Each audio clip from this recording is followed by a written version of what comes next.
प्रिय छात्रों, नमस्कार। आज हम आपके लिए जो प्रॉब्लम सॉल्व कर दिखला रहे हैं वह कक्षा 11 की गणित की प्रॉब्लम है। ये प्रॉब्लम NCERT की हिंदी संस्करण की पाठ्य पुस्तक से ली गई है और ये प्रॉब्लम जो है एक्सरसाइज 3.3 की 14वीं प्रॉब्लम है जो पेज नंबर 82 पर है। क्लियर? तो आज की हमारी प्रॉब्लम है, सिद्ध कीजिए sin 2x plus 2 sin 4x plus sin 6x is equal to 4 cos square x into sin 4x। हमारे लिए LHS में एक व्यंजक दिया हुआ है। ये हमें नियमों की सहायता से सूत्रों का प्रयोग करते हुए ये दर्शाना है इस व्यंजक का मान इतने के बराबर है। क्लियर?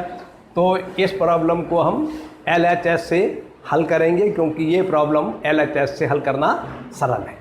तो सबसे पहले हम लिख लेंगे LHS और LHS लिखने के बाद LHS को वैसा का वैसा उतार लेंगे। sin 2x plus 2 sin 4x plus sin 6x। अब हम अपनी प्रॉब्लम में देखते हैं, हमारे लिए आंसर में cos स्क्वायर x लाना है और sin 4x लाना है और यहाँ पर sin 4x हमारे पास मौजूद है।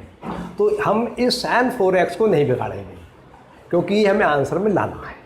अब वो ये एक राशि तो ये रह गई आपकी और एक राशि ये रह गई आपकी। इन दोनों राशियों को हम पास पास लिख लेंगे और इन दोनों राशियों को पास पास लिखने के बाद हम इसमें जो सूत्र प्रयोग करेंगे वह सूत्र है sin x plus sin y बराबर 2 sin x plus y upon 2 into cos x minus y upon 2। कुछ पुस्तकों में ये सूत्र इस प्रकार से लिखा रहता है, कुछ पुस्तकों में ये सूत्र इस प्रकार से लिखा रहता है sin c plus sin d बराबर 2 sin c plus d upon 2 into cos c minus d upon 2। जो सूत्र आपको याद हो, आपकी पुस्तकों में जो सूत्र जिस प्रकार से लिखा हो उसी प्रकार से आप इसको समझ सकते हैं। तो जब हम इन सूत्रों का प्रयोग करते हैं तो इसमें हम x का मान y के मान से अधिक रखते हैं और इसमें c का मान जो है वो d के मान से अधिक रखते हैं। मतलब ये है कि जो अधिक कोण वाली राशि है उसको हम पहले लिखेंगे और कम कोण वाली राशि बाद में लिखेंगे। यदि आप उल्टा लिख लेंगे तो प्रश्न तो हल तब भी हो जाएगा, लेकिन उसमें फिर एक सूत्र और लगाना पड़ता है। उस सूत्र से बचने के लिए आपको ऐसा करना अच्छा है। तो देखिए, इसमें एक राशि तो आपकी है sin 6x और एक राशि है आपकी sin 2x। तो चूँकि ये बड़ा कोण है और ये कोण छोटा है इसलिए इसको तो हम नंबर 1 पर लिख लेंगे और नंबर 2 पर ये लिख लेंगे और नंबर 3 पर हम ये लिख लेंगे। आपका मन है आप नंबर 1 पर ये लिख लीजिए, नंबर 2 पर ये लिख लीजिए, नंबर 3 पर ये लिख लीजिए। इन दोनों राशियों को पास पास लिखना है क्योंकि हमें इन दोनों राशियों में ये सूत्र लगाने हैं। ठीक? तो हमने इससे पहले सबसे पहले इस राशि को लिखा sin 6x प्लस फिर इसके बाद इसको लिखा sin 2x plus 2 sin 4x। अब इन दोनों राशियों में हम ये सूत्र लगाएंगे। तो सूत्र लगाएंगे 2 sin x plus y upon 2 into cos x minus y upon 2।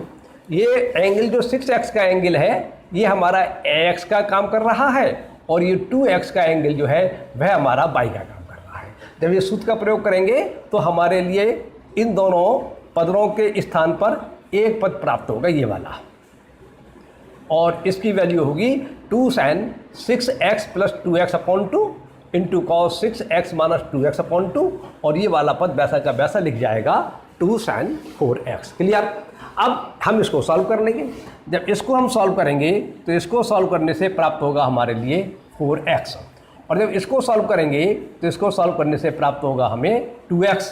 तो इसका मतलब ये हुआ हमें नई लाइन में प्राप्त हो जाएगा 2 sin 4x into cos 2x plus ये वाला है और ये वाली राशि की वैसी के वैसे उतर आएगी 2 sin 4x। अब हमारे दो पद हैं, एक पद ये है और एक पद हमारा ये है। इन दोनों पदों के बीच में प्लस का निशान है, आप यहाँ मान सकते हैं। इन दोनों पदों के बीच में प्लस का निशान है। अगर दो राशियों के बीच में, तीन राशियों के बीच में प्लस या माइनस का चिन्ह होता है और उन दोनों या तीनों राशियों में कोई भी राशि उभयनिष्ठ होती है, कॉमन होती है, तो उसको हम कॉमन निकाल लेते हैं, बाहर निकाल लेते हैं और फिर ब्रैकेट लगा देते हैं, तो इसको हम कहते हैं कॉमन लेना। तो इन दोनों पदों में से हमने 2 sin 4x कॉमन ले लिया, तो 2 sin 4x जब कॉमन ले लेंगे, यहाँ ब्रैकेट लगा देंगे, तो यहाँ तो इस पद में से ये वाला पद बचेगा cos 2x और यहाँ पर बचेगा 1। कॉमन लेने का मतलब होता है भाग देना। जब हम 2 sin 4x कॉमन ले रहे हैं तो इसको हम 2 sin 4x से भाग करेंगे और इसको भी 2 sin 4x से भाग करेंगे। जब इससे इसको भाग कर रहे होंगे तो उस समय भागफल बचेगा आपका cos 2x, वो तो यहाँ लिख जाएगा। और जब इससे इसको भाग कर रहे होंगे तो भागफल होगा 1, तो वो 1 यहाँ लिख जाएगा। इन दोनों में शेषफल 0 ही होता है। जब कॉमन लेते हैं तो शेषफल 0 ही होता सदैव। अब यहाँ तक आ गए हम। अब हम देखते हैं कि हमारा यहाँ पर cos 2x है और 1 है, जबकि आंसर में ना तो हमें 1 लाना है ना cos 2x लाना है। तो cos 2x के हमारे पास सूत्र हैं, cos 2x के कई सूत्र हैं, लेकिन मैंने यहाँ पर वही सूत्र लिखा है जो इस प्रश्न में प्रयोग होगा। तो आप जानते हैं cos 2x बराबर होता है 2 cos स्क्वायर x माइनस 1। कुछ पुस्तकों में ये सूत्र इस प्रकार से लिखा होता है cos 2a बराबर 2 cos स्क्वायर a माइनस 1। और एक सूत्र ये भी होता है cos 2x का, cos 2x बराबर होता है 1 माइनस 2 sin स्क्वायर x। और एक सूत्र ये भी होता है cos 2x बराबर cos square x minus sin square x। तो इन दोनों सूत्रों का प्रयोग नहीं करेंगे हम, क्योंकि इस सूत्र के अंदर भी हमारा 2 sin स्क्वायर आ रहा है और इसमें भी sin स्क्वायर आ रहा है, जबकि हमें आंसर में sin स्क्वायर लाना ही नहीं है। और इसके अतिरिक्त हम ये भी चाहते हैं कि ये हमारा किसी प्रकार से एक कैंसिल हो जाए।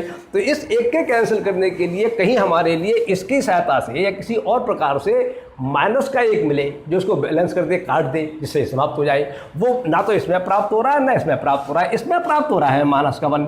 तो हम यही सूत्र का प्रयोग करेंगे। तो इस cos 2x के स्थान पर हम लगा देंगे 2 cos स्क्वायर x माइनस 1 और ये प्लस 1 वैसा का वैसा आ जाएगा और ये 2 sin 4x वैसे के वैसे लिख जाएंगे। ठीक, तो हमें इस लाइन से लाइन प्राप्त होती है 2 sin 4x into 2 cos square x minus 1 plus 1। ये माइनस के 1 है, ये प्लस के 1 है। सिंप्लीफाई करने पर ये कैंसिल हो जाएंगे। तो हमारा हल प्राप्त होगा 2 sin 4x into 2 cos square x। यहाँ पर एक राशि ये है, एक राशि ये है, एक राशि ये है, एक राशि ये है। ये 4 राशियाँ हैं। इन 4 राशियों की परस्पर गुणा है। जब कोई राशियों के बीच में कोई भी चिन्ह नहीं होता है तब गुणा का चिन्ह माना जाता है। तो जब गुणा का चिन्ह है तो इसकी तो मल्टीप्लाई कर सकते हैं 2 इंटू 2 की। जब 2 इंटू 2 की मल्टीप्लाई करेंगे तो 4 प्राप्त हो जाएगा और ये राशियाँ वैसी की वैसी लिखी जाएंगी। क्लियर? तब हमारा जो सॉल्यूशन लाना है RHS में, उसमें cos स्क्वायर x पहले लिखा है, sin 4x बाद में लिखा है। तो उससे मिलाने के लिए हम इसको जरा पहले लिख देंगे, इसको बाद में लिख देंगे, और कुछ नहीं करना है हमारे लिए। तो हमें फल प्राप्त होता है 4 cos square x into sin 4 cos square x into sin 4x। हम देखते हैं ये फल हमारा उतना ही आ गया जितना हमें RHS में लाना था। इस प्रकार से हमारा ये प्रश्न जो है वो सॉल्व हो जाता है। अब लास्ट में लिख देंगे RHS और प्रूव्ड इट। आप नियमों का प्रयोग करते हुए नियमानुसार प्रश्नों को हल कीजिए, आपके सभी प्रश्न सही जाएंगे। नियमों को याद रखिए, कॉन्सेप्ट क्लियर कीजिए। आज का प्रश्न पूरा होता है। नमस्कार, धन्यवाद।